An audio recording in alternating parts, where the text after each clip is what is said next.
रुद्र संहिता तृतीय पार्वती खंड। हिमालय के स्थावर जंगम द्वित स्वरूप एवं दिव्यता का वर्णन। मेना के साथ उनका विवाह तथा मेना आदि को पूर्व जन्म में प्राप्त हुए सनकादि शाप एवं वरदान का कथन।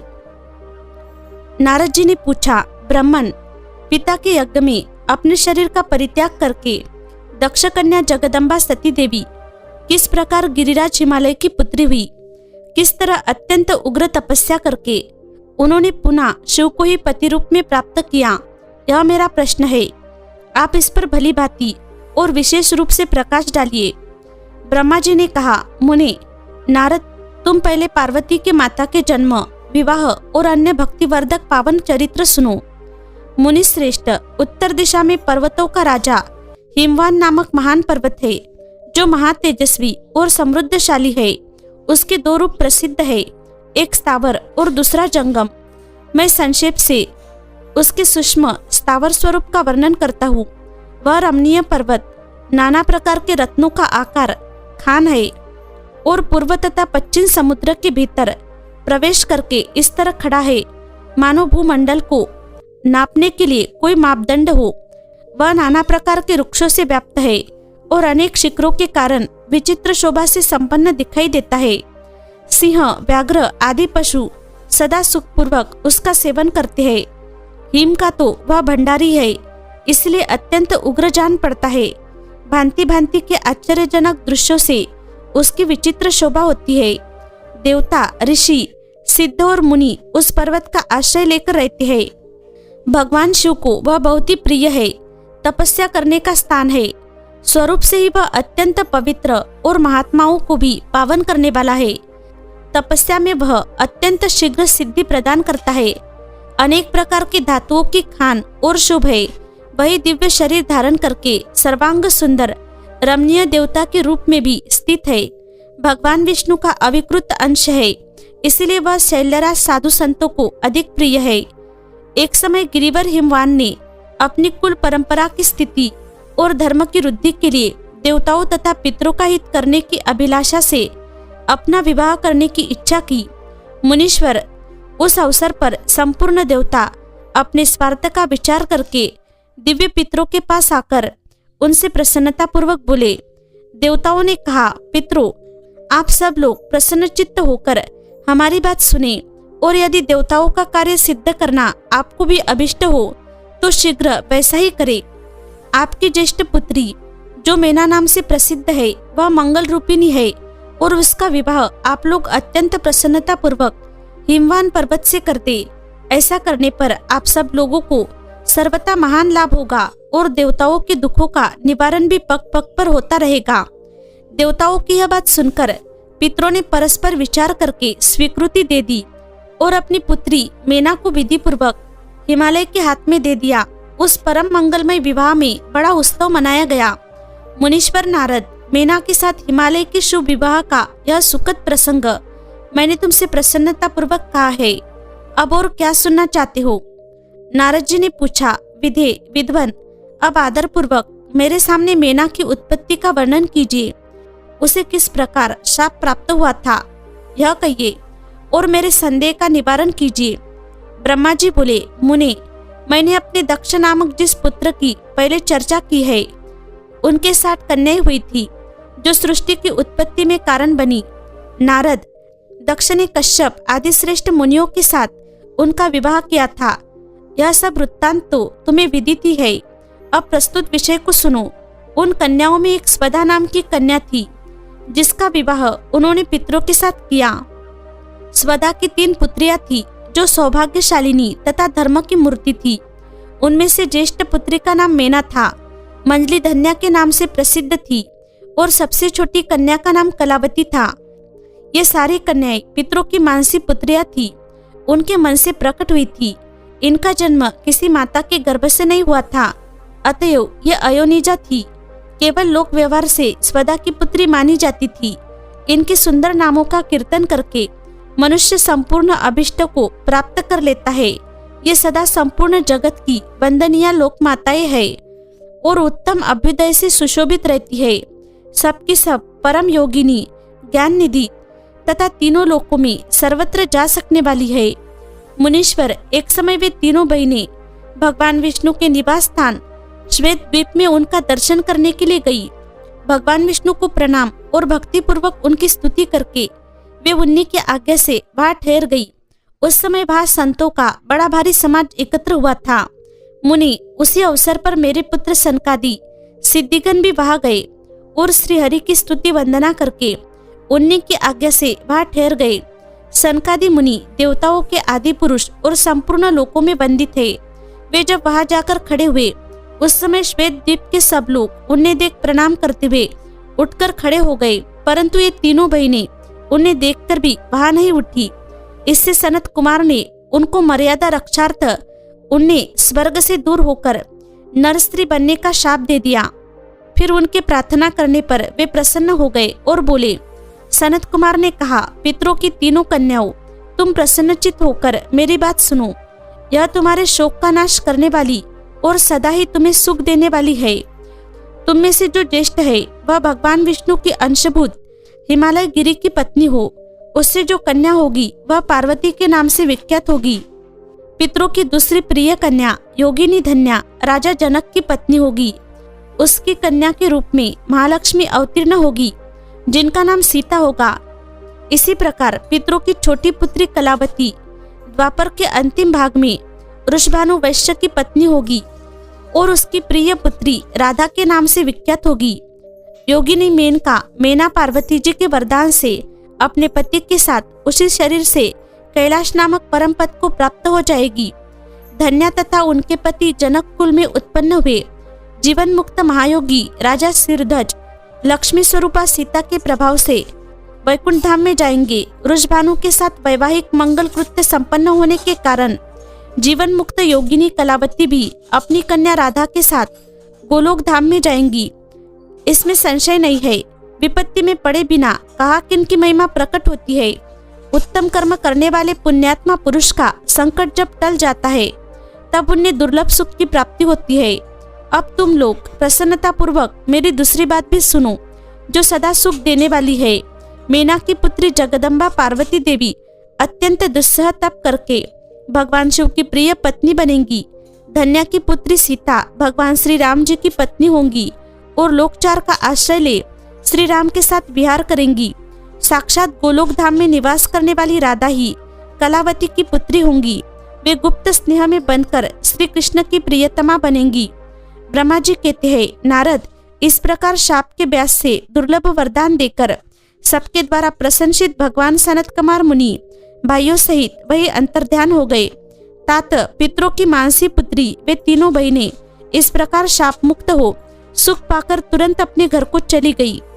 देवताओं का हिमालय के पास जाना और उनसे सत्कृत हो उन्हें उमाराधना की विधि बता स्वयं भी एक सुंदर स्थान में जाकर उनकी स्तुति करना। नारद जी बोले, महामते, आपने मेना के पूर्व जन्म की यह शुभ एवं अद्भुत कथा कही है। उनके विवाह का प्रसंग भी मैंने सुन लिया। अब आगे के उत्तम चरित्र का वर्णन कीजिए। ब्रह्मा जी ने कहा, नारद, जब मेना के साथ विवाह करके हिमवान अपने घर को गए तब तीनों लोकों में बड़ा भारी उत्सव मनाया गया। हिमालय भी अत्यंत प्रसन्न हो मेना के साथ अपने सुखदायक सदन में निवास करने लगे। मुनि, उस समय श्री विष्णु आदि समस्त देवता और महात्मा मुनि गिरिराज के पास गए।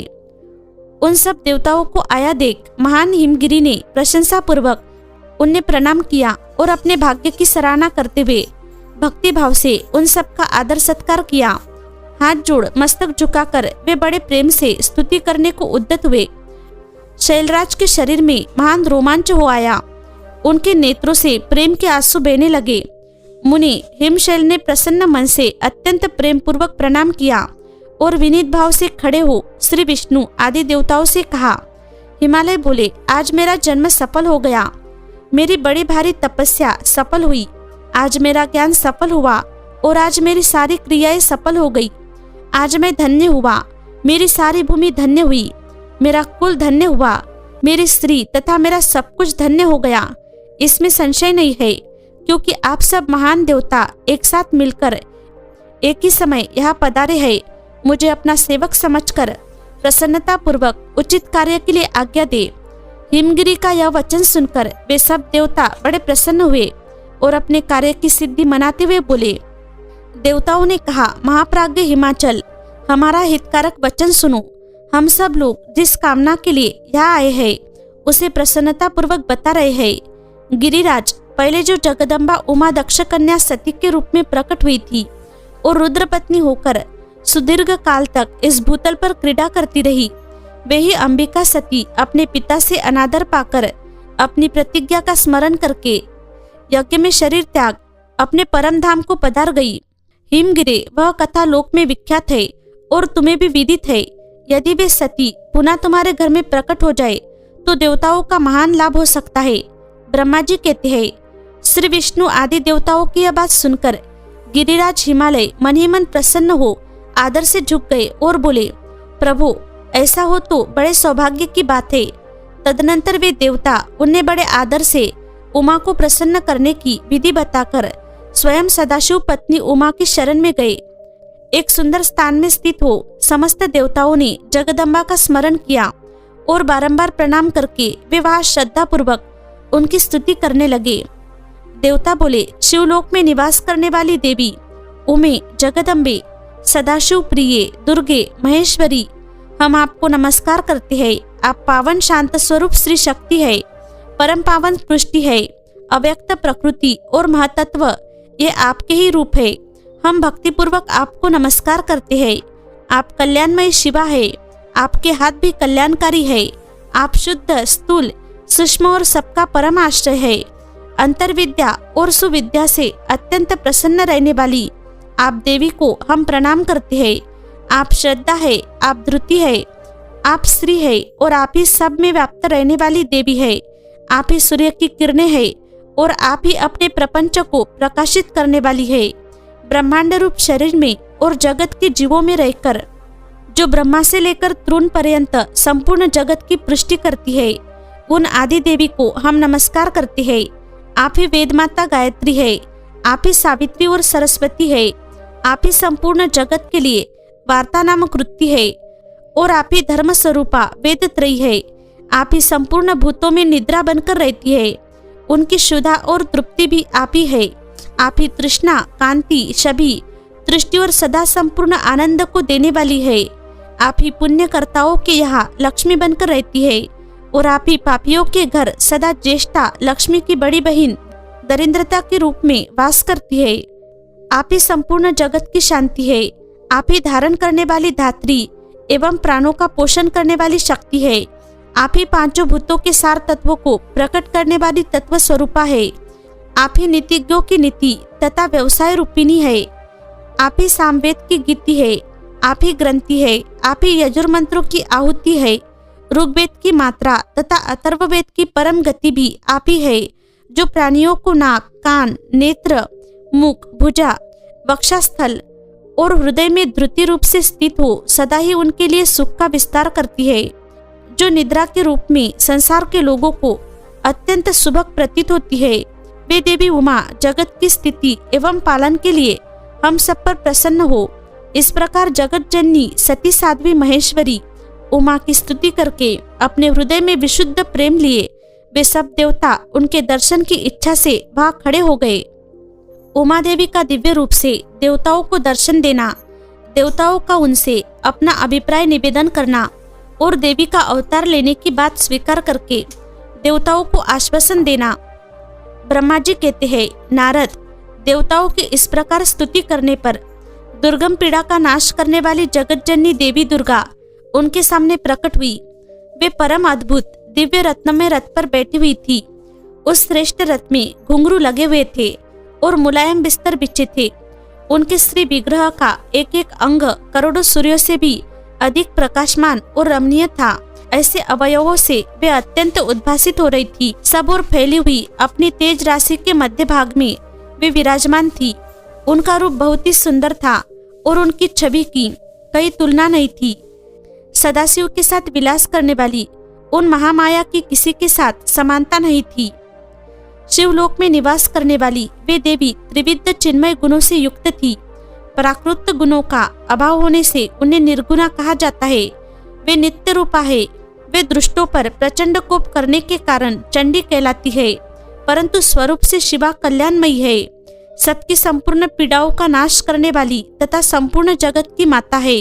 वे ही प्रलय काल में महानिद्रा होकर सबको अपने अंक में सुला लेती है तथा वे समस्त स्वजनों भक्तों का संसार सागर से उद्धार कर देती है।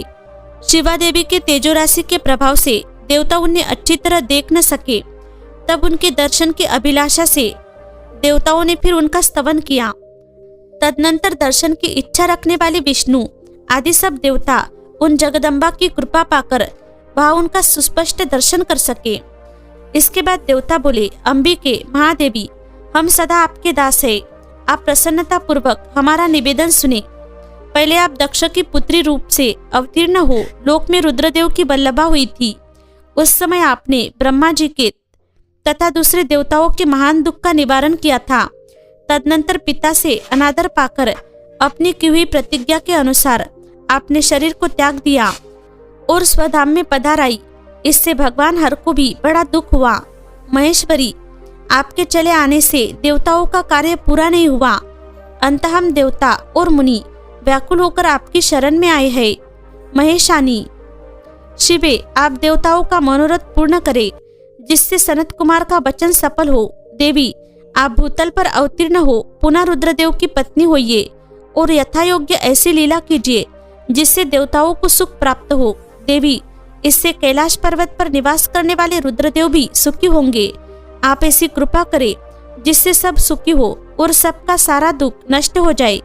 ब्रह्मा जी कहते हैं, नारद, ऐसा कहकर विष्णु आदि सब देवता प्रेम में मग्न हो गए और भक्ति से विनम्र होकर चुपचाप खड़े रहे। देवताओं की यह स्तुति सुनकर शिवा देवी को भी बड़ी प्रसन्नता हुई। उसके हेतु का विचार करके अपने प्रभु शिवा का स्मरण करती हुई भक्तवत्सला दयामयी उमा देवी उस समय विष्णु आदि देवताओं को संबोधित करके हंसकर बोली। उमा ने कहा, हे हरे, हे विधे और हे देवताओं तथा मुनियों, तुम सब लोग अपने मन से व्यथा को निकाल दो और मेरी बात सुनो। मैं तुम पर प्रसन्न हूँ, इसमें संशय नहीं है। सब लोग अपने अपने स्थान को जाओ और चिरकाल तक सुखी रहो। मैं अवतार ले मेना की पुत्री होकर उन्हें सुख दूंगी और रुद्रदेव की पत्नी हो जाऊंगी। यह मेरा अत्यंत गुप्त मत है। भगवान शिव की लीला अद्भुत है, वह ज्ञानियों को भी मोह में डालने वाली है। देवताओं, उस यज्ञ में जाकर पिता के द्वारा अपने स्वामी का अनादर देख जब से मैंने दक्ष जनित शरीर को त्याग दिया है, तभी से वे मेरे स्वामी कालाग्नि रुद्रदेव तत्काल दिगंबर हो गए। वे मेरे ही चिंता में डूबे रहते हैं। उनके मन में यह विचार उठा करता है कि धर्म को जानने वाली सती मेरा रोष देखकर पिता के यज्ञ में गई और वहां मेरा अनादर देख मुझ में प्रेम होने के कारण उसने अपना शरीर त्याग दिया। यही सोचकर वे घर बार छोड़ अलौकिक वेश धारण करके योगी हो गए। मेरे स्वरूप भूता सती के वियोग को वे महेश्वर सहन न कर सके। देवताओं, भगवान रुद्र की भी यही अत्यंत इच्छा है कि भूतल पर मेना और हिमाचल के घर में मेरा अवतार हो, क्योंकि वे पुनः मेरा परिग्रहण करने की अधिक अभिलाषा रखते हैं। अंततः मैं रुद्रदेव के संतोष के लिए अवतार लूंगी और लौकिक गति का आश्रय लेकर हिमालय की पत्नी मेना की पुत्री होंगी। ब्रह्मा जी कहते हैं, नारद, ऐसा कहकर जगदम्बा शिवा उस समय समस्त देवताओं के देखते ही देखते अदृश्य हो गई और तुरंत अपने लोक में चली गई। तदनंतर हर्ष से भरे हुए विष्णु आदि समस्त देवता और मुनि उस दिशा को प्रणाम करके अपने अपने धाम में चले गए। मेना को प्रत्यक्ष दर्शन देकर शिवा देवी का उन्हें अभिष्ट वरदान से संतुष्ट करना तथा मेना से मैनाक का जन्म। नारद जी ने पूछा, पिताजी, जब देवी दुर्गा अंतर्ध्यान हो गई और देवगण अपने अपने धाम को चले गए, उसके बाद क्या हुआ? ब्रह्मा जी ने कहा, मेरे पुत्रों में श्रेष्ठ विप्रवर नारद, जब विष्णु आदि देव समुदाय हिमालय और मेना को देवी की आराधना का उपदेश दे चले गए, तब गिरिराज हिमाचल और मेना दोनों दंपत्ति ने बड़ी भारी तपस्या आरंभ की। वे दिन रात शंभु और शिवा का चिंतन करते हुए भक्ति युक्त चित्त से नित्य उनकी सम्यक रीति से आराधना करने लगे। हिमवान की पत्नी मेना बड़ी प्रसन्नता से शिव सहित शिवा देवी की पूजा करने लगी। वे उन्हीं के संतोष के लिए सदा ब्राह्मणों को दान देती रहती थी। मन में संतान की कामना ले मीना चैत्र मास के आरंभ से लेकर 27 वर्षों तक प्रतिदिन तत्परता पूर्वक शिवा देवी की पूजा और आराधना में लगी रही। वे अष्टमी को उपवास करके नवमी को लड्डू, बलि सामग्री, पीठी, खीर और गंध पुष्प आदि देवी को भेंट करती थी।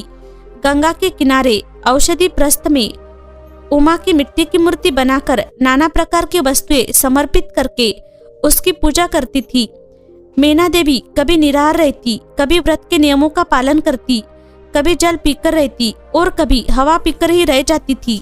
विशुद्ध तेज से दमकती हुई दीप्तिमती मीना ने प्रेम पूर्वक शिवा में चित्त लगाए 27 वर्ष व्यतीत कर दिए। 27 वर्ष पूर्ण होने पर जगन्मयी शंकर कामिनी जगदम्बा उमा अत्यंत प्रसन्न हुई। मीना की उत्तम भक्ति से संतुष्ट हो वे परमेश्वरी देवी उन पर अनुग्रह करने के लिए उनके सामने प्रकट हुई। तेजोमंडल के बीच में विराजमान तथा दिव्य अवयवों से संयुक्त उमा देवी प्रत्यक्ष दर्शन दे मीना से हंसती भी बोली। देवी ने कहा, गिरिराज हिमालय की रानी महासाध्वी मीना, मैं तुम्हारी तपस्या से बहुत प्रसन्न हूँ। तुम्हारे मन में जो अभिलाषा हो उसे कहो। मीना, तुमने तपस्या, व्रत और समाधि के द्वारा जिस जिस वस्तु के लिए प्रार्थना की है वह सब मैं तुम्हें दूंगी। तब मीना ने प्रत्यक्ष प्रकट हुई कालिका देवी को देखकर प्रणाम किया और इस प्रकार कहा। मीना बोली, देवी, इस समय मुझे आपके रूप का प्रत्यक्ष दर्शन हुआ है। अंततः मैं आपकी स्तुति करना चाहती हूँ। कालिके, इसके लिए आप प्रसन्न होइए। ब्रह्मा जी कहते हैं, नारद, मीना के ऐसा कहने पर सर्वमोहिनी कालिका देवी ने मन में अत्यंत प्रसन्न हो अपनी दोनों बाहों से खींचकर मीना को हृदय से लगा लिया। इससे उन्हें तत्काल महाज्ञान की प्राप्ति हो गई। फिर तो मीना देवी प्रिय वचनों द्वारा भक्ति भाव से अपने सामने खड़ी हुई कालिका की स्तुति करने लगी। मीना बोली, जो महामाया जगत को धारण करने वाली चंडिका तथा संपूर्ण मनोवांछित पदार्थों को देने वाली है, उन महादेवी को मैं प्रणाम करती हूँ। जो नित्य आनंद प्रदान करने वाली माया, योग निद्रा जगत जननी तथा सुंदर कमलों की माला से अलंकृत है, उन नित्य सिद्धा उमा देवी को मैं नमस्कार करती हूँ। जो सबकी मातामही, नित्य आनंदमयी, भक्तों के शोक का नाश करने वाली तथा कल्प पर्यंत नारियों एवं प्राणियों की बुद्धि रूपिणी है, उन उमा देवी को मैं प्रणाम करती हूँ। आप यतियों के अज्ञानमय बंधन के नाश की हेतुभूता ब्रह्म विद्या है। फिर मुझ जैसी नारियां आपके प्रभाव का क्या वर्णन कर सकती है। अथर्ववेद की जो हिंसा, मारण आदि का प्रयोग है वह आप ही है। देवी, आप मेरे अभिष्ट फल को सदा प्रदान कीजिए। भावहीन, आकार रहित तथा अदृश्य नित्यानित्य तन्मात्राओं से आप ही पंचभूतों के समुदाय को संयुक्त करती है। आप ही उनकी शाश्वत शक्ति है। आप स्वरूप नित्य है। आप समय समय पर योग युक्त एवं समर्थ नारी के रूप में प्रकट होती है। आप ही जगत की योनि और आधार शक्ति है। आप ही प्राकृत तत्वों से परे नित्य प्रकृति कही गई है, जिसके द्वारा ब्रह्म के स्वरूप को वश में किया जाना जाता है। वह नित्य विद्या आप ही है। माता, आज मुझ पर प्रसन्न होइए। आप ही अग्नि के भीतर व्याप्त उग्रदाहिका शक्ति है। आप ही सूर्य किरणों में स्थित प्रकाशिका शक्ति है। चंद्रमा में जो आहादिका शक्ति है वह भी आप ही है। ऐसी आप चंडी देवी का मैं स्तवन और वंदन करती हूँ। आप स्त्रियों को बहुत प्रिय है। ऊर्ध्वरेता ब्रह्मचारियों की ध्येयभूता नित्य ब्रह्म शक्ति भी आप ही है। संपूर्ण जगत की वांछा तथा श्रीहरि की माया भी आप ही है। जो देवी इच्छानुसार रूप धारण करके सृष्टि पालन और संहारमय हो उन कार्यों का संपादन करती है तथा ब्रह्मा, विष्णु एवं रुद्र के शरीर की भी हेतुभूता है, वे आप ही है। देवी, आज आप मुझ पर प्रसन्न हो। आपको पुनः मेरा नमस्कार है। ब्रह्मा जी कहते हैं, नारद, मीना की इस प्रकार स्तुति करने पर दुर्गा कालिका ने पुनः उन मीना देवी से कहा, तुम अपना मनोवंचित वर मांग लो। हिमाचल प्रिय, तुम मुझे प्राणों के समान प्यारी हो। तुम्हारी जो इच्छा हो वह मांगो, उसे मैं निश्चय ही दे दूंगी। तुम्हारे लिए मुझे कुछ भी अदेय नहीं है। महेश्वरी उमा का यह अमृत के समान मधुर वचन सुनकर हिमगिरी कामिनी मीना बहुत संतुष्ट हुई और इस प्रकार बोली, शिवे, आपकी जय हो, जय हो। उत्कृष्ट ज्ञान वाली महेश्वरी जगदम्बिके, यदि मैं वर पाने योग्य हूँ तो फिर आपसे श्रेष्ठ वर मांगती हूँ।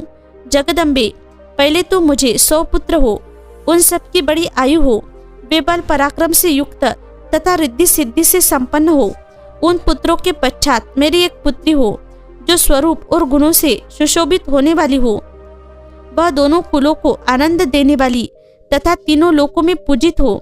जगदम्बिके शिवे, आप ही देवताओं का कार्य सिद्ध करने के लिए मेरी पुत्री तथा रुद्रदेव की पत्नी होइए और तदनुसार लीला कीजिए। ब्रह्मा जी कहते हैं, नारद, मेनका की बात सुनकर प्रसन्न हृदया देवी उमा ने उनके मनोरथों को पूर्ण करने के लिए मुस्कुराकर कहा।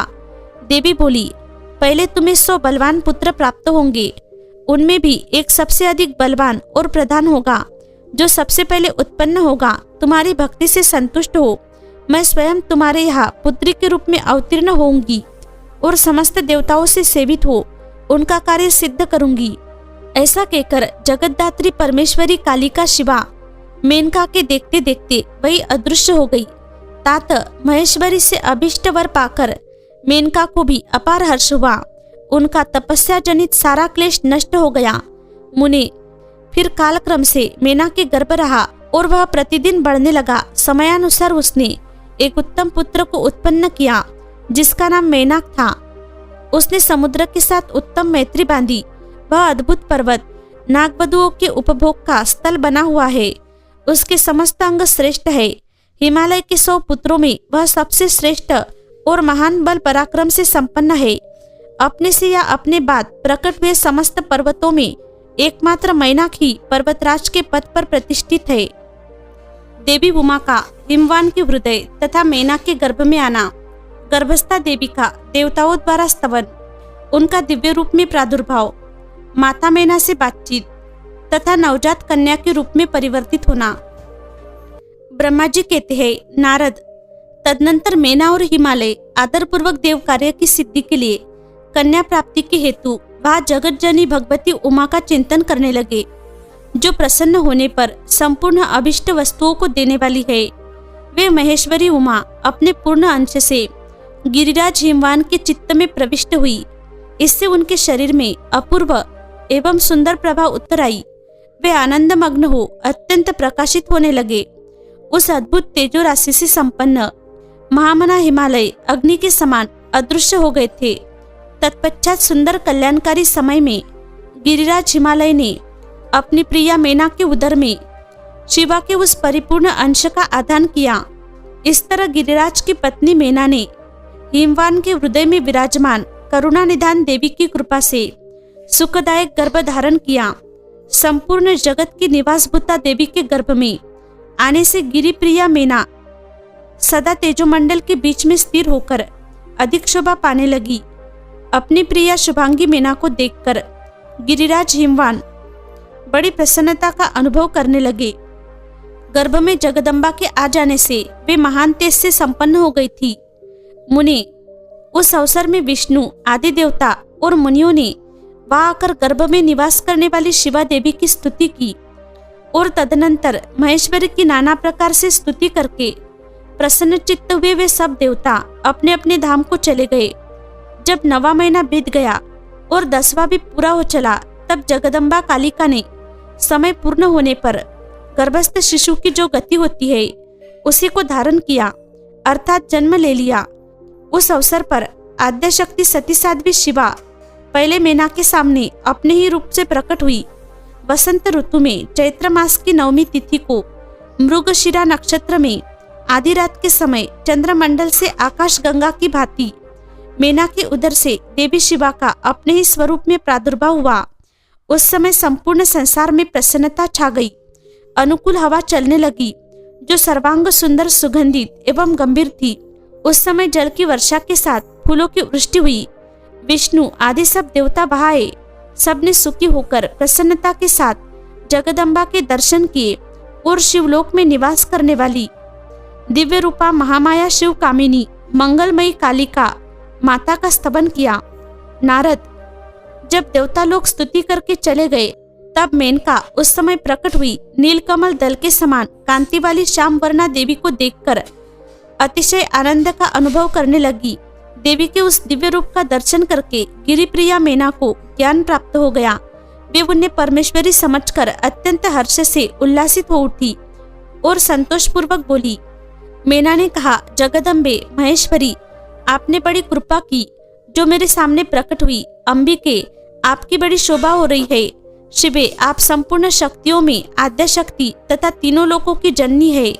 देवी, आप भगवान शिव को सदा ही प्रिय है तथा संपूर्ण देवताओं से प्रशंसित पराशक्ति है।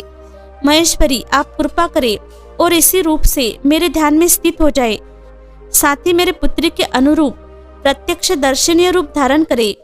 ब्रह्मा जी कहते हैं, नारद, पर्वत पत्नी मेना की यह बात सुनकर अत्यंत प्रसन्न हुई शिवा देवी ने उस गिरि प्रिया को इस प्रकार उत्तर दिया।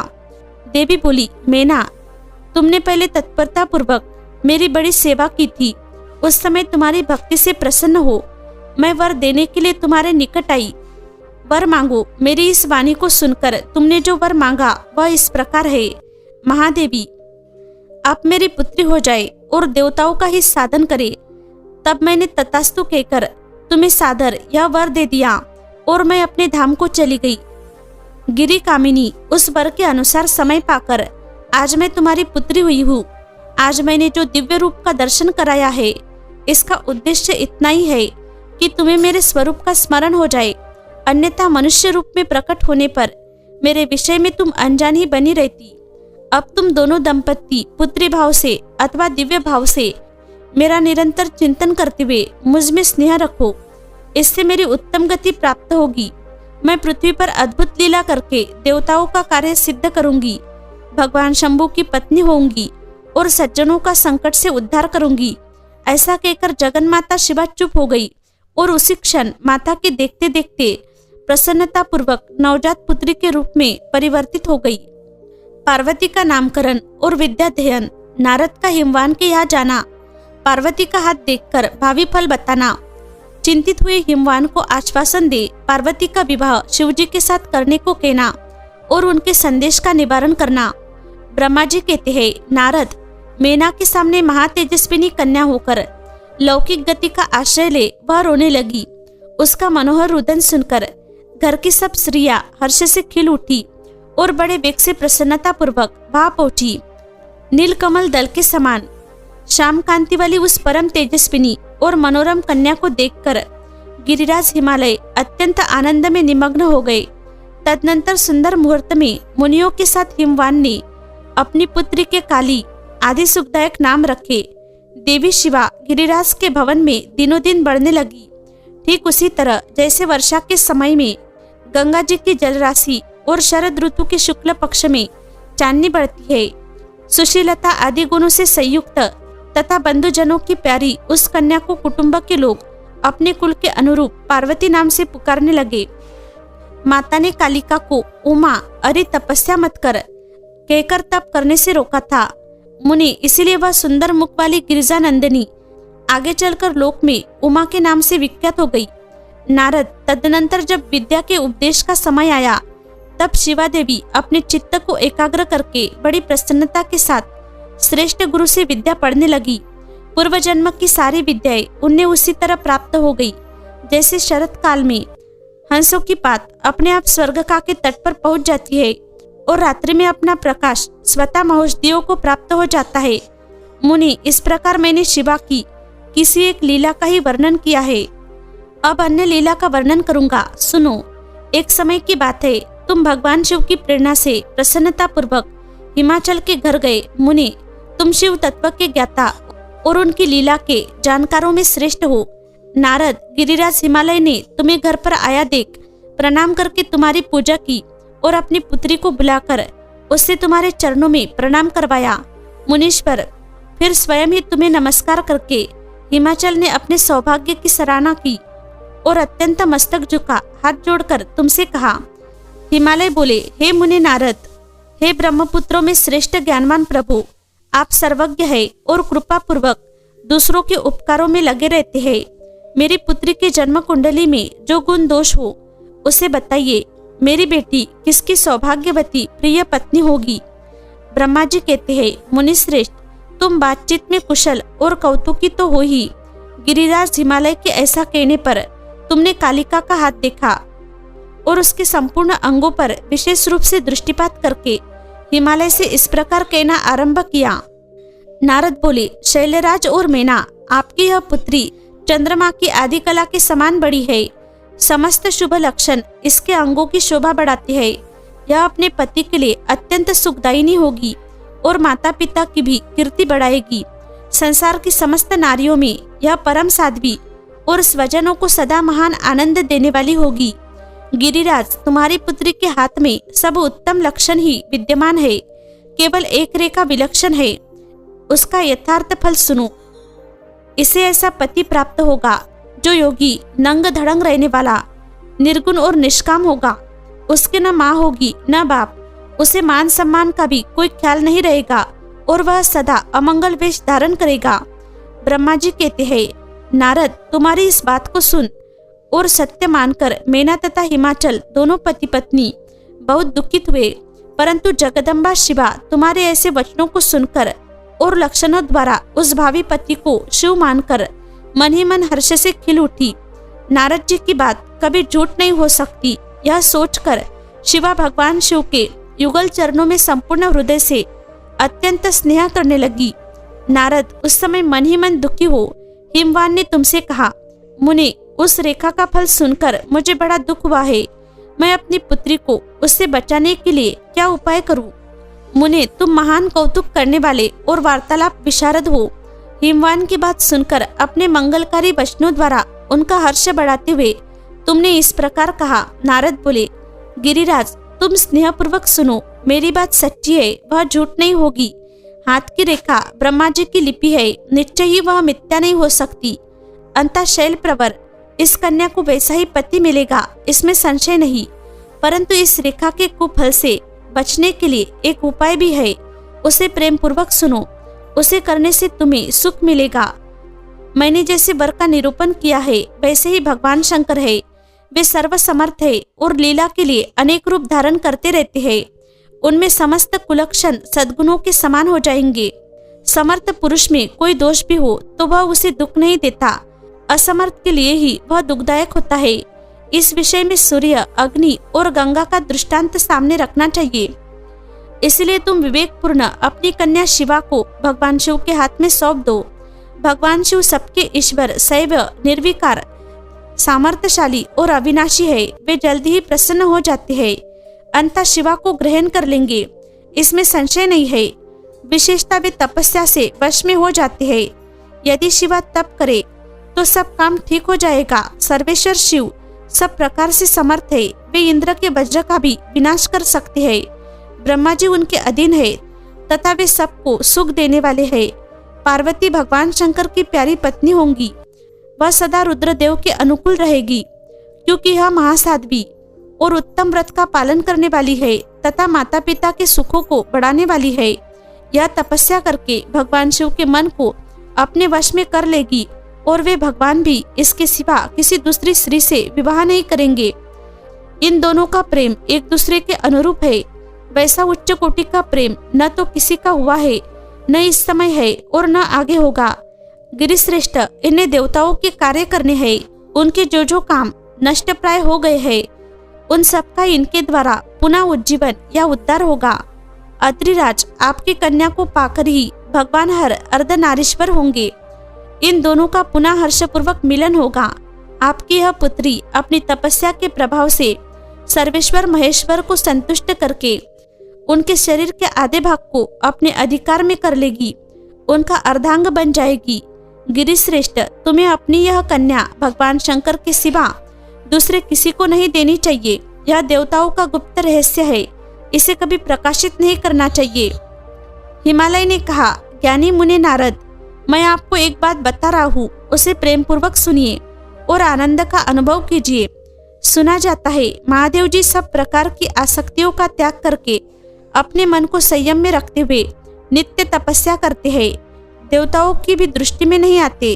देवर्षि ध्यान मार्ग में स्थित हुए वे भगवान शंभु परब्रह्म में लगाए हुए अपने मन को कैसे हटाएंगे, ध्यान छोड़कर विवाह करने को कैसे उद्यत होंगे, इस विषय में मुझे महान संदेह है। दीपक की लौ के समान प्रकाशमान, अविनाशी, प्रकृति से परे, निर्विकार, निर्गुण, सगुण, निर्विशेष और निरीह जो परब्रह्म है वही उनका अपना सदाशिव नामक स्वरूप है। अंततः वे उसी का सर्वत्र साक्षात्कार करते हैं, किसी बाह्य अनात्म वस्तु पर दृष्टि नहीं डालते। मुनि यहाँ आए हुए किन्नरों के मुख से उनके विषय में नित्य ऐसी ही बात सुनी जाती है। क्या वह बात मिथ्या ही है? विशेषता यह बात भी सुनने में आती है कि भगवान हर ने पूर्व काल में सती के समक्ष एक प्रतिज्ञा की थी। उन्होंने कहा था, दक्ष कुमारी प्यारी सती, मैं तुम्हारे सिवा दूसरी किसी स्त्री का अपनी पत्नी बनाने के लिए न वरण करूंगा न ग्रहण, यह मैं तुमसे सत्य कहता हूँ। इस प्रकार सती के साथ उन्होंने पहले ही प्रतिज्ञा कर ली है। अब सती के मर जाने पर वे दूसरी किसी स्त्री को कैसे ग्रहण करेंगे? यह सुनकर तुम नारद ने कहा, महामते गिरिराज, इस विषय में तुम्हें चिंता नहीं करनी चाहिए। तुम्हारी यह पुत्री काली ही पूर्व काल में दक्ष कन्या सती हुई थी। उस समय इसी का सदा सर्व मंगलदायी सती नाम था। वे सती दक्ष कन्या होकर रुद्र की प्यारी पत्नी हुई थी। उन्होंने पिता के यज्ञ में अनादर पाकर तथा भगवान शंकर का भी अपमान हुआ देख क्रोधपूर्वक अपने शरीर को त्याग दिया था। वे ही सती फिर तुम्हारे घर में उत्पन्न हुई है। तुम्हारी पुत्री साक्षात जगदम्बा शिवा है। यह पार्वती भगवान हर की पत्नी होगी, इसमें संशय नहीं है। नारद, ये सब बातें तुमने हिमवान को विस्तार पूर्वक बताई। पार्वती का वह पूर्ण रूप और चरित्र प्रीति को बढ़ाने वाला है। काली के उस संपूर्ण पूर्व वृत्तांत को तुम्हारे मुख से सुनकर हिमवान अपनी पत्नी और पुत्र के साथ तत्काल संदेह रहित हो गए। इसी तरह तुम्हारे मुख से अपनी उस पूर्व कथा को सुनकर काली ने लज्जा के मारे मस्तक झुका लिया और उसके मुख पर मंद मुस्कान की प्रभा फैल गई। गिरिराज हिमालय पार्वती के उस चरित्र को सुनकर उसके माथे पर हाथ फेरने लगे और मस्तक सूंघकर उसे अपने आसन के पास ही बिठा लिया। नारद, इसके पश्चात तुम उसी क्षण प्रसन्नता पूर्वक स्वर्गलोक को चले गए और गिरिराज हिमवान भी मन ही मन मनोहर आनंद से युक्त हो अपने सर्व संपत्तिशाली भवन में प्रविष्ट हो गए। मेना और हिमालय की बातचीत, पार्वती तथा हिमवान के स्वप्न तथा भगवान शिव से मंगल ग्रह की उत्पत्ति का प्रसंग। ब्रह्मा जी कहते हैं, नारद, जब तुम स्वर्गलोक को चले गए तब से कुछ काल और व्यतीत हो जाने पर एक दिन मेना ने हिमवान के निकट जाकर उन्हें प्रणाम किया। फिर खड़ी हो वे गिरी कामिनी मेना अपने पति से विनयपूर्वक बोली। मेना ने कहा, प्राणनाथ, उस दिन नारद मुनि ने जो बात कही थी उसी को स्त्री स्वभाव के कारण मैंने अच्छी तरह नहीं समझा। मेरी तो यह प्रार्थना है कि आप कन्या का विवाह किसी सुंदर वर के साथ कर दीजिए। वह विवाह सर्वथा अपूर्व सुख देने वाला होगा। गिरिजा का वर शुभ लक्षणों से संपन्न और कुलीन होना चाहिए। मेरी बेटी मुझे प्राणों से भी अधिक प्रिय है। वह उत्तम वर पाकर जिस प्रकार भी प्रसन्न और सुखी हो सके वैसा कीजिए। आपको मेरा नमस्कार है। ऐसा कहकर मेना अपने पति के चरणों पर गिर पड़ी। उस समय उनके मुख पर आंसुओं की धारा बह रही थी। प्रज्ञा शिरोमणि हिमवान ने उन्हें उठाया और यथावत समझाना आरंभ किया। हिमालय बोले, देवी मेनके, मैं यथार्थ और तत्व की बात बताता हूँ, सुनो। भ्रम छोड़ो, मुनि की बात कभी झूठी नहीं हो सकती। यदि बेटी पर तुम्हें स्नेह है तो उसे सादर शिक्षा दो कि वह भक्ति पूर्वक सुस्थिर चित्त से भगवान शंकर के लिए तप करे। मेनके, यदि भगवान शिव प्रसन्न होकर काली का परिग्रहण कर लेते हैं तो सब शुभ ही होगा। नारद जी का बताया हुआ अमंगल या अशुभ नष्ट हो जाएगा। शिव के समीप सारे अमंगल सदा मंगल रूप हो जाते हैं। इसलिए तुम पुत्री को शिव की प्राप्ति के लिए तपस्या करने की शीघ्र शिक्षा दो। ब्रह्मा जी कहते हैं, नारद, हिमवान की यह बात सुनकर मेना को बड़ी प्रसन्नता हुई। वे तपस्या में रुचि उत्पन्न करने के लिए पुत्री को उपदेश देने के निमित्त उसके पास गई, परंतु बेटी के सुकुमार अंग पर दृष्टिपात करके मेना के मन में बड़ी व्यथा हुई। उनके दोनों नेत्रों में तुरंत आंसू भर आए। फिर तो गिरिप्रिया मेना में अपनी पुत्री को उपदेश देने की शक्ति नहीं रह गई। अपनी माता की उस चेष्टा को पार्वती जी शीघ्र ही ताड़ गई। तब वे सर्वज्ञ परमेश्वरी कालिका देवी माता को बारंबार आश्वासन दे तुरंत बोली। पार्वती ने कहा, माँ, तुम बड़ी समझदार हो, मेरी यह बात सुनो। आज पिछली रात्रि के समय ब्राह्म मुहूर्त में मैंने एक स्वप्न देखा है, उसे बताती हूँ। माता जी, स्वप्न में एक दयालु एवं तपस्वी ब्राह्मण ने मुझे शिव की प्रसन्नता के लिए उत्तम तपस्या करने का प्रसन्नता पूर्वक उपदेश दिया है। नारद, यह सुनकर मेनका ने शीघ्र अपने पति को बुलाया और पुत्री के देखे हुए स्वप्न को पूर्णता के सुनाया।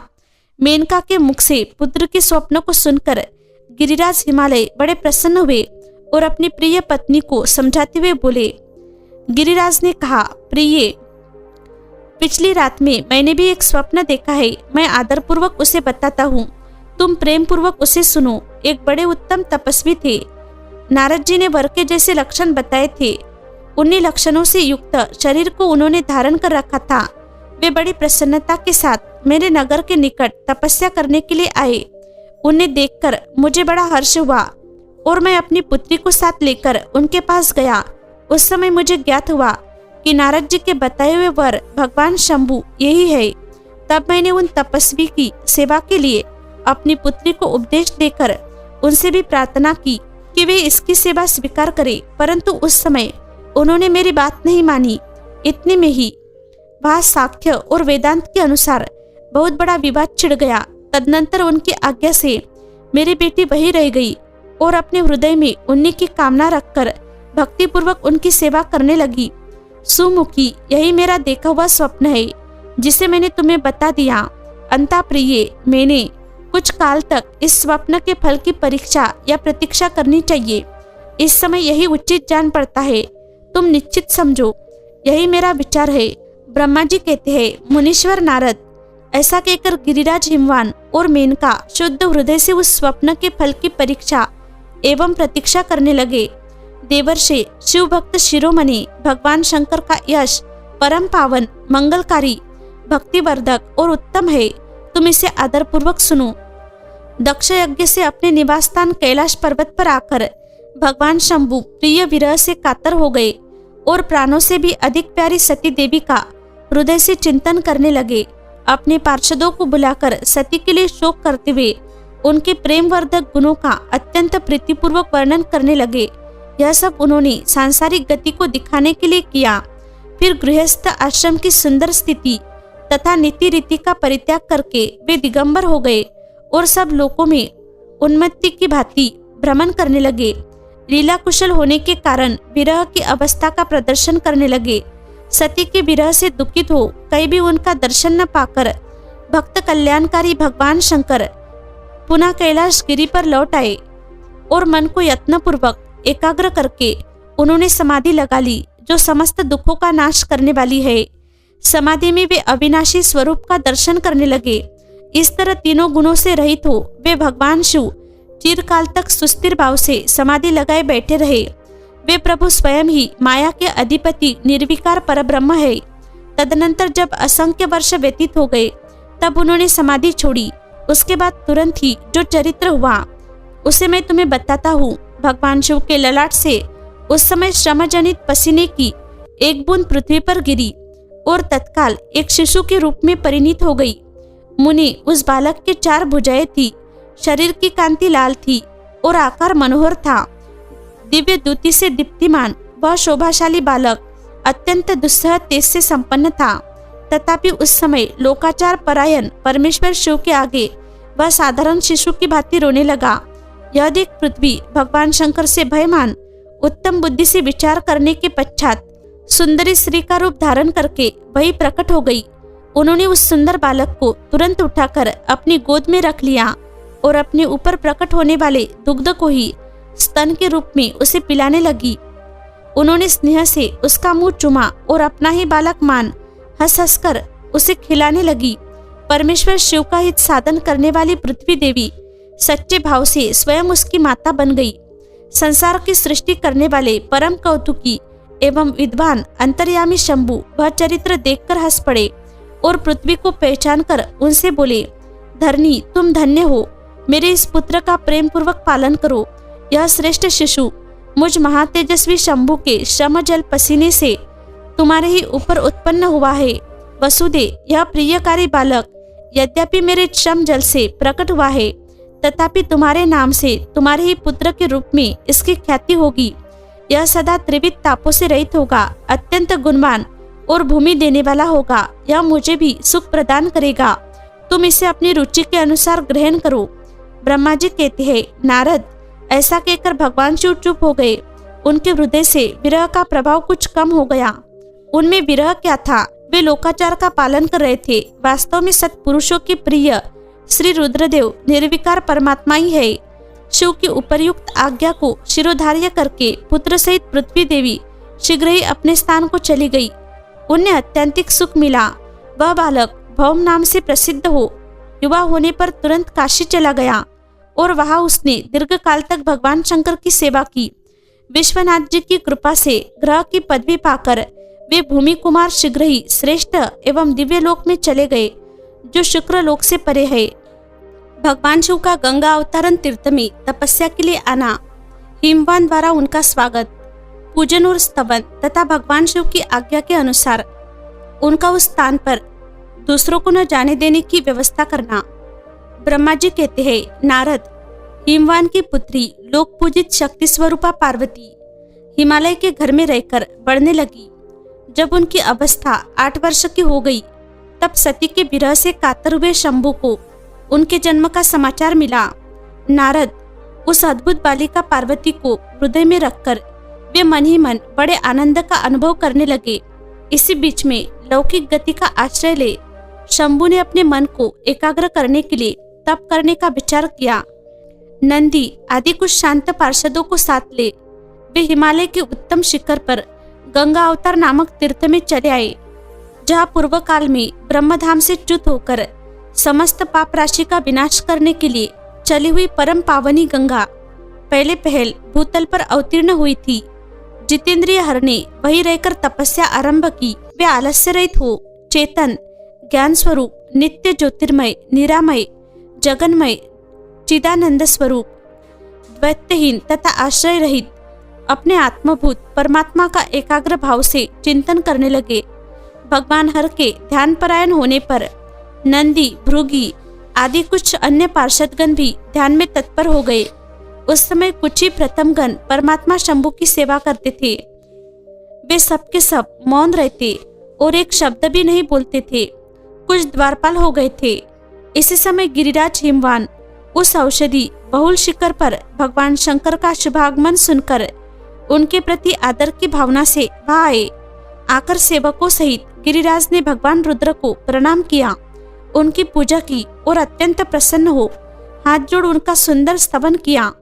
फिर हिमालय ने कहा, प्रभु, मेरे सौभाग्य का उदय हुआ है जो आप यहाँ पधारे हैं। आपने मुझे सनात कर दिया। क्यों न हो, महात्माओं ने यह ठीक ही वर्णन किया है कि आप दिनवस्तल है। आज मेरा जन्म सफल हो गया, आज मेरा जीवन सफल हुआ और आज मेरा सब कुछ सफल हो गया, क्योंकि आपने यह पदार्पण करने का कष्ट उठाया है। महेश्वर, आप मुझे अपना दास समझकर शांत भाव से मुझे सेवा के लिए आज्ञा दीजिए। मैं बड़ी प्रसन्नता से अनन्य चित्त होकर आपकी सेवा करूंगा। ब्रह्मा जी कहते हैं, नारद, गिरिराज का यह वचन सुनकर महेश्वर ने किंचित आंखें खोली और सेवकों सहित हिमवान को देखा। सेवकों सहित गिरिराज को उपस्थित देख ध्यान योग में स्थित हुए। जगदीश्वर ऋषभ ध्वज ने मुस्कुराते हुए से कहा। महेश्वर बोले, शैलराज, मैं तुम्हारे शिखर पर एकांत में तपस्या करने के लिए आया हूँ। तुम ऐसा प्रबंध करो जिससे कोई भी मेरे निकट न आ सके।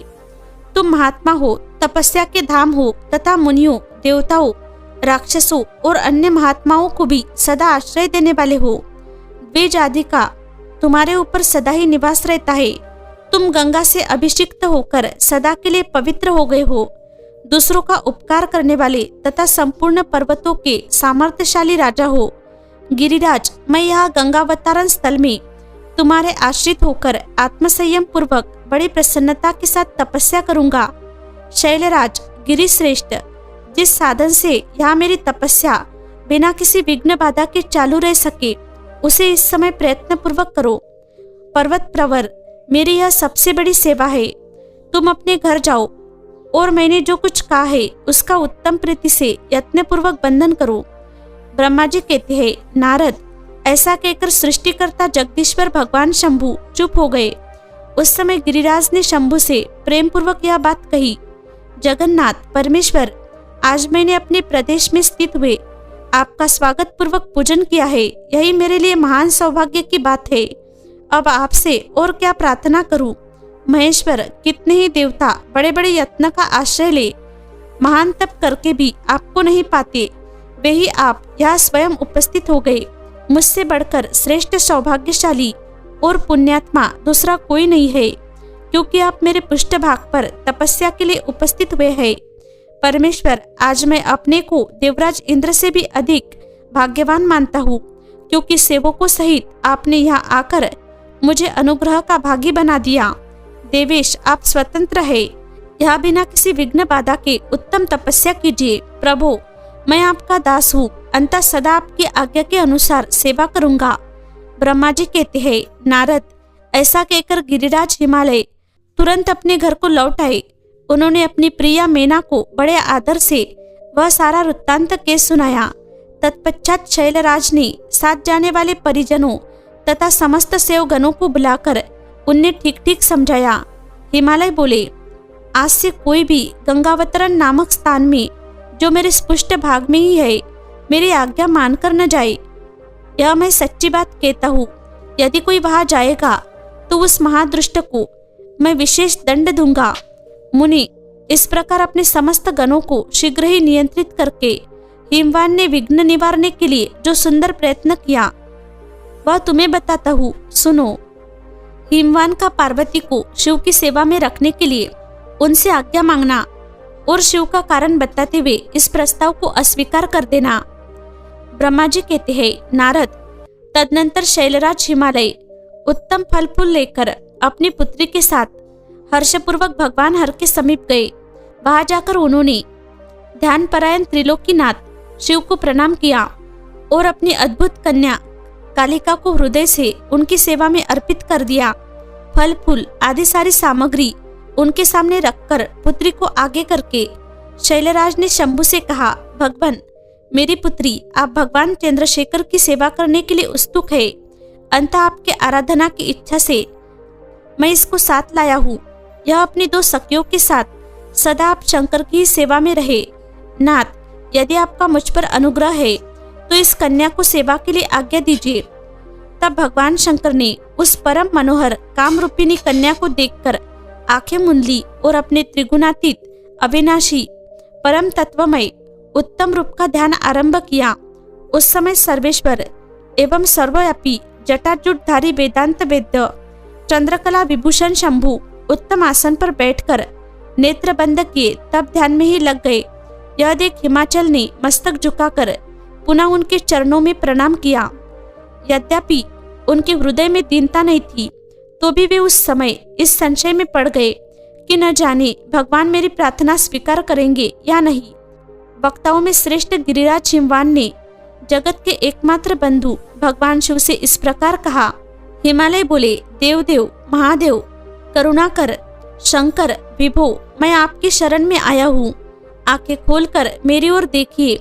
शिव सर्व महेशान, जगत को आनंद प्रदान करने वाले प्रभु महादेव, आप संपूर्ण आपत्तियों का निवारण करने वाले हैं।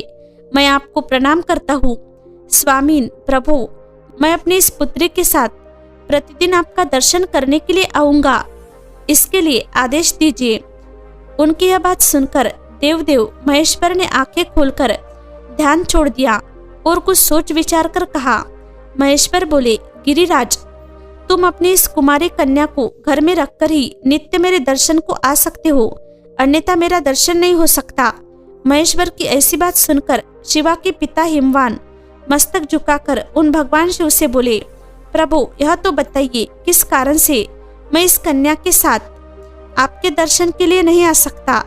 क्या यह आपकी सेवा के योग्य नहीं है? फिर इसे नहीं लाने का क्या कारण है? यह मेरी समझ में नहीं आता। यह सुनकर भगवान वृषभध्वज शंभु हंसने लगे और विशेषता दृष्ट योगियों को लोकाचार का दर्शन कराते हुए वे हिमालय से बोले, शैल्यराज, यह कुमारी सुंदर कटी प्रदेश से सुशोभित, तनवंगी, चंद्रमुखी और शुभ लक्षणों से संपन्न है, इसलिए इसे मेरे समीप तुम्हें नहीं लाना चाहिए। इसके लिए मैं तुम्हें बारंबार रोकता हूँ। वेद के पारंगत विद्वानों ने नारी को माया रूपिणी कहा है। विशेषता युवती स्त्री तो तपस्वी जनों के तप में विघ्न डालने वाली ही होती है। गिरिश्रेष्ठ, मैं तपस्वी योगी और सदा माया से निर्लिप्त रहने वाला हूँ। मुझे युवती स्त्री से क्या प्रयोजन है? तपस्वियों के श्रेष्ठ आश्रय हिमालय। इसलिए फिर तुम्हें ऐसी बात नहीं कहनी चाहिए, क्योंकि तुम वेदोक्त धर्म में प्रवीण, ज्ञानियों में श्रेष्ठ और विद्वान हो। अचल राज, स्त्री के संग से मन में शीघ्र ही विषय वासना उत्पन्न हो जाती है।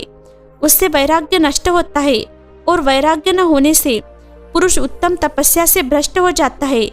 इसीलिए शैल, तपस्वियों को स्त्रियों का संग नहीं करना चाहिए, क्योंकि स्त्री महाविषय वासना की जड़ एवं ज्ञान वैराग्य का विनाश करने वाली होती है। ब्रह्मा जी कहते हैं, नारद, इस तरह की बहुत सी बातें कहकर महायोगी शिरोमणि भगवान महेश्वर चुप हो गए। देवर्षि शंभु का यह निरामय, निष्प्रिय और निष्ठुर वचन सुनकर कालिका के पिता हिमवान चकित, कुछ व्याकुल और चुप हो गए। तपस्वी शिव की कही हुई बात सुनकर और गिरिराज हिमवान को चकित हुआ जानकर भवानी पार्वती उस समय भगवान शिव को प्रणाम करके विशद वचन बोली। पार्वती और शिव का दार्शनिक संवाद। शिव का पार्वती को अपनी सेवा के लिए आज्ञा देना तथा पार्वती द्वारा भगवान की प्रतिदिन सेवा। भवानी ने कहा, योगिन, आपने तपस्वी होकर गिरिराज से यह क्या बात कह डाली? प्रभु, आप ज्ञान विशारद है, तो भी अपनी बात का उत्तर मुझसे सुनिए। शंभु, आप तपशक्ति से संपन्न होकर ही बड़ा भारी तप करते हैं। उस शक्ति के कारण ही आप महात्मा को तपस्या करने का विचार हुआ है। सभी कर्मों को करने की जो वह शक्ति है, उसे ही प्रकृति जानना चाहिए। प्रकृति से ही सबकी सृष्टि, पालन और संहार होते हैं। भगवान, आप कौन है और सूक्ष्म प्रकृति क्या है, इसका विचार कीजिए। प्रकृति के बिना लिंग रूपी महेश्वर कैसे हो सकते हैं? आप सदा प्राणियों के लिए जो अर्चनीय, वंदनीय और चिंतनीय है, वह प्रकृति के ही कारण है। इस बात को हृदय से विचार कर ही आपको जो कहना हो वह सब कहिए। ब्रह्मा जी कहते हैं, नारद, पार्वती जी के इस वचन को सुनकर महती लीला करने में लगे हुए प्रसन्नचित महेश्वर हंसते हुए बोले। महेश्वर ने कहा, मैं उत्कृष्ट तपस्या द्वारा ही प्रकृति का नाश करता हूँ और तत्वता प्रकृति रहित शंभु के रूप में स्थित होता हूँ। अंतः सत्पुरुषों को कभी या कहीं प्रकृति का संग्रह नहीं करना चाहिए। लोकाचार से दूर एवं निर्विकार रहना चाहिए। नारद, जब शंभु ने लौकिक व्यवहार के अनुसार यह बात कही, तब काली मन ही मन हंसकर मधुर वाणी में बोली। काली ने कहा, कल्याणकारी प्रभु, योगिन, आपने जो बात कही है, क्या वह वाणी प्रकृति नहीं है? फिर आप उससे परे क्यों नहीं हो गए? क्यों प्रकृति का सहारा लेकर बोलने लगे? इन सब बातों को विचार करके तात्विक दृष्टि से जो यथार्थ बात हो उसी को कहना चाहिए। यह सब कुछ सदा प्रकृति से बंधा हुआ है, इसलिए आपको न तो बोलना चाहिए और न कुछ करना ही चाहिए, क्योंकि कहना और करना सब व्यवहार प्रकृति है।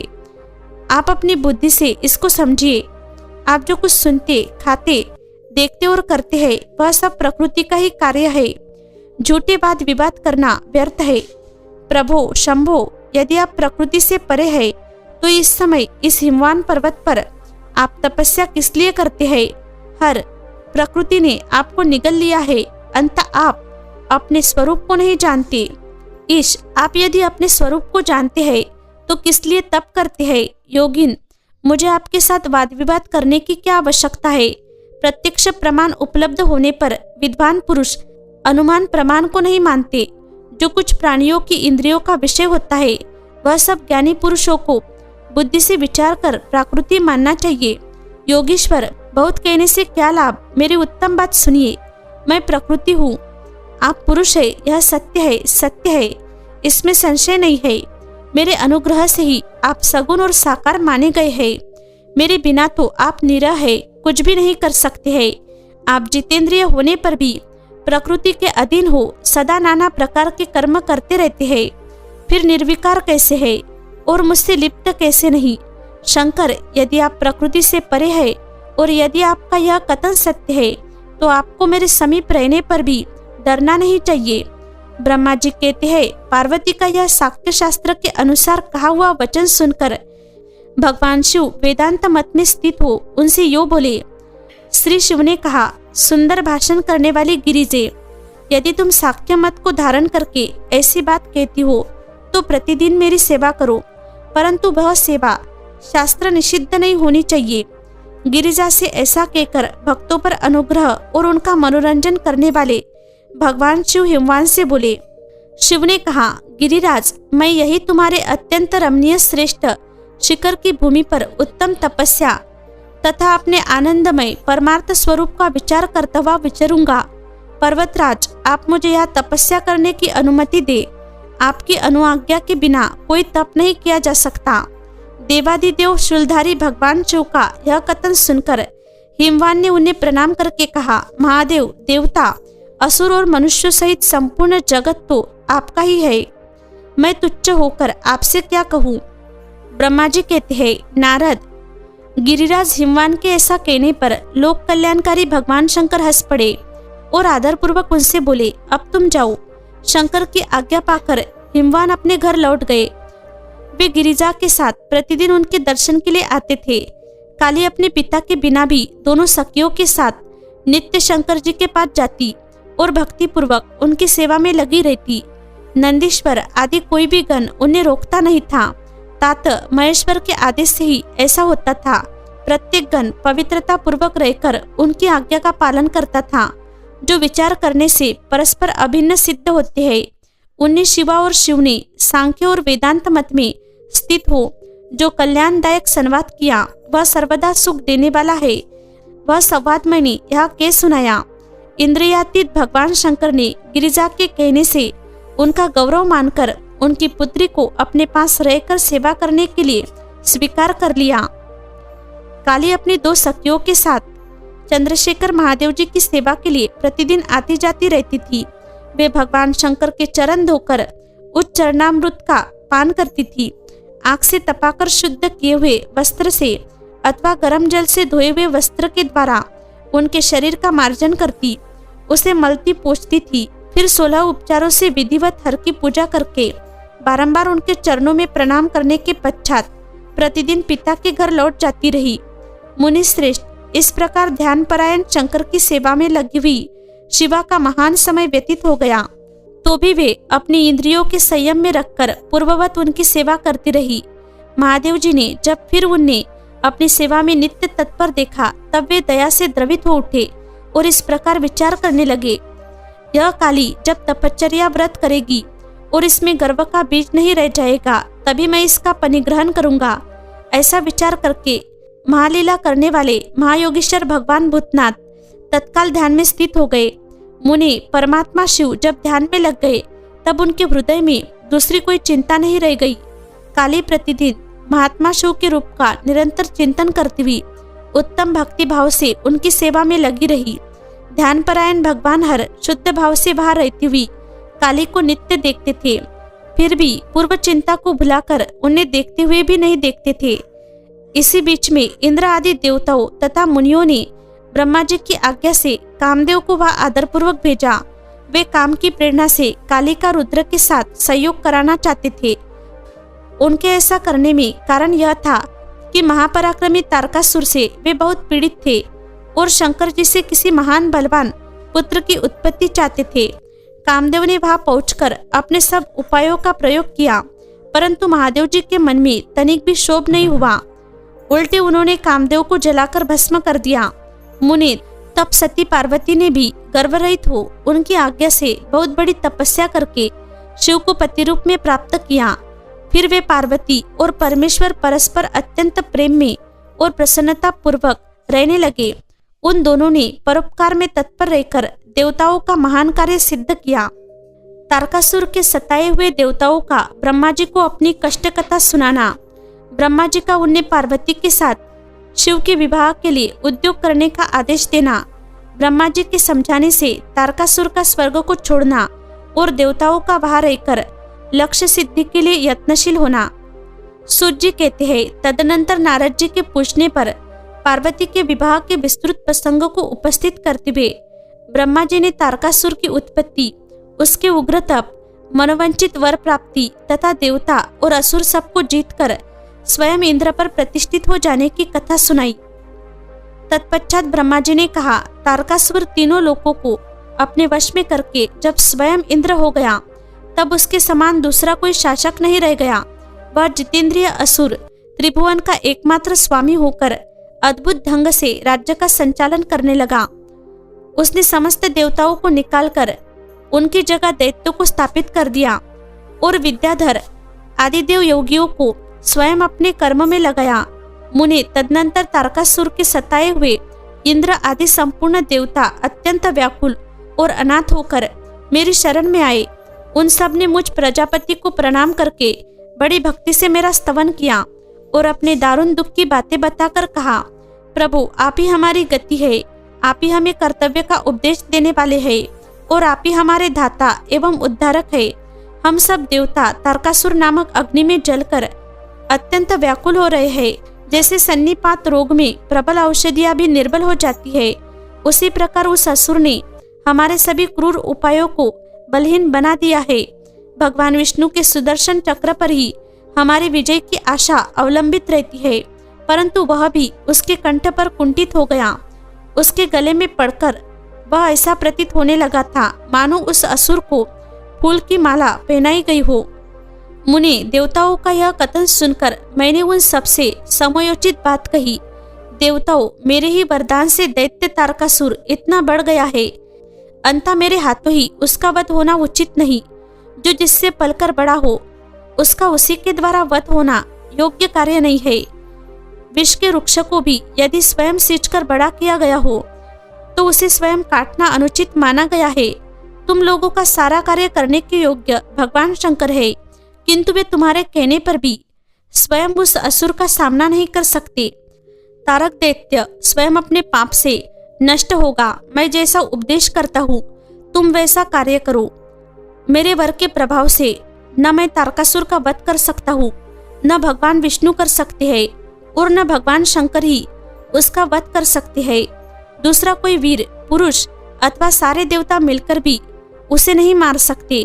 यह मैं सत्य कहता हूँ। देवताओं यदि शिवजी के वीर्य से कोई पुत्र उत्पन्न हो तो वही तारक दैत्य का वध कर सकता है, दूसरा नहीं। सूर श्रेष्ठगण इसके लिए जो उपाय मैं बताता हूँ उसे करो। महादेव जी की कृपा से वह उपाय अवश्य सिद्ध होगा। पूर्व काल में जिस दक्ष कन्या सती ने दक्ष के यज्ञ में अपने शरीर को त्याग दिया था, वही इस समय हिमालय की पत्नी मेनका के गर्भ से उत्पन्न हुई है। यह बात तुम्हें भी विदित ही है। महादेव जी उस कन्या का परिग्रहण अवश्य करेंगे। तथापि देवताओं तुम स्वयं भी इसके लिए प्रयत्न करो। तुम अपने यत्न से ऐसा उद्योग करो जिससे मेनका कुमारी पार्वती में भगवान शंकर अपने वीर्य का आधान कर सके। भगवान शंकर ऊर्ध्व रहता है, उनका वीर्य ऊपर की ओर उठा हुआ है। उनके वीर्य को प्रस्खलित करने में केवल पार्वती ही समर्थ है। दूसरी कोई अबला अपनी शक्ति से ऐसा नहीं कर सकती।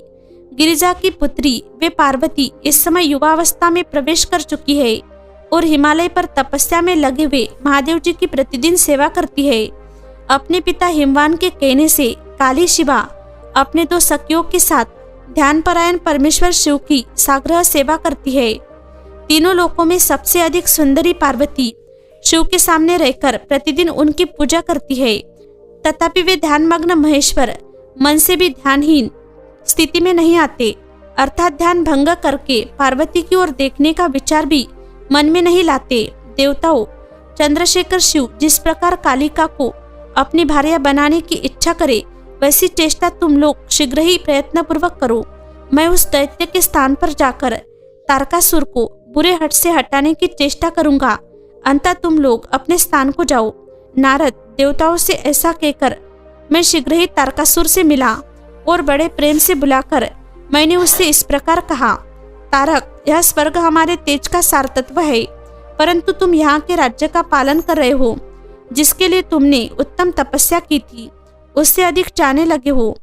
मैंने तुम्हें इससे छोटा ही वर दिया था, स्वर्ग का राज्य कदापि नहीं दिया था, इसलिए तुम स्वर्ग को छोड़कर पृथ्वी पर राज्य करो। असुर श्रेष्ठ देवताओं के योग्य जितने भी कार्य है वे सब तुम्हें वही सुलभ होंगे, इसमें अन्यथा विचार करने की आवश्यकता नहीं है। ऐसा कहकर उन असुर को समझाने के बाद मैं शिवा और शिव का स्मरण करके वहां से अदृश्य हो गया। तारकासुर भी स्वर्ग को छोड़कर पृथ्वी पर आ गया और शोणितपुर में रहकर वह राज्य करने लगा। फिर सब देवता भी मेरी बात सुनकर मुझे प्रणाम करके इंद्र के साथ प्रसन्नता पूर्वक बड़ी सावधानी के साथ इंद्रलोक में गए। वहां जाकर परस्पर मिलकर आपस में सलाह करके वे सब देवता इंद्र से प्रेम पूर्वक बोले, भगवान शिव की शिवा में जैसे ही काम मूलक रुचि हो वैसा ब्रह्मा जी का बताया हुआ सारा प्रयत्न आपको करना चाहिए। इस प्रकार देवराज इंद्र से संपूर्ण वृत्तांत निवेदन करके वे देवता प्रसन्नता पूर्वक सब और अपने अपने स्थान पर चले गए।